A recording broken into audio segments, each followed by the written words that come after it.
title a recurring nightmare. It started with the rain. Just a persistent, dreary drizzle that seemed to mirror the mood in this city.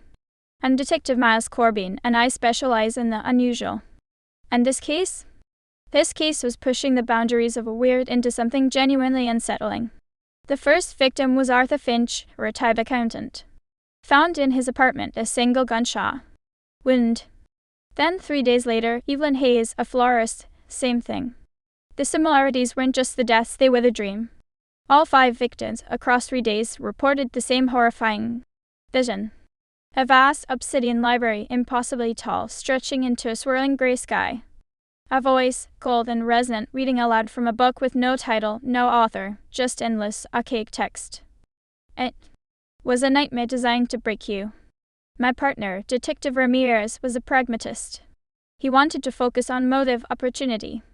Someone's trying to send a message, Corbin, he'd argued. What? I started digging into the victims' lives. Finch had been a meticulous record keeper, Hayes obsessed with forgotten languages.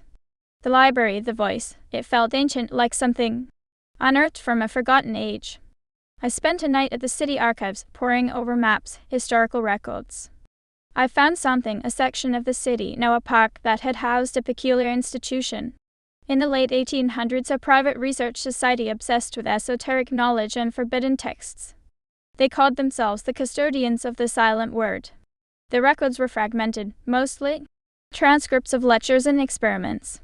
They were attempting to unlock a resonance, a way to tap into subconscious fears and anxieties through carefully constructed narratives. Then I found a name, Silas Blackwood, a disgraced scholar expelled for his increasingly erratic theories. He was the leader of the Custodians, and he'd vanished without a trace over a century ago. I tracked him down, or rather, tracked what was left of him. His remains were discovered within the newly excavated foundations of an old observatory. He hadn't died a natural death. He'd been experimented on. His brain had been wired to a complex apparatus designed to broadcast the dream. It was a horrifying recreation of his own obsession.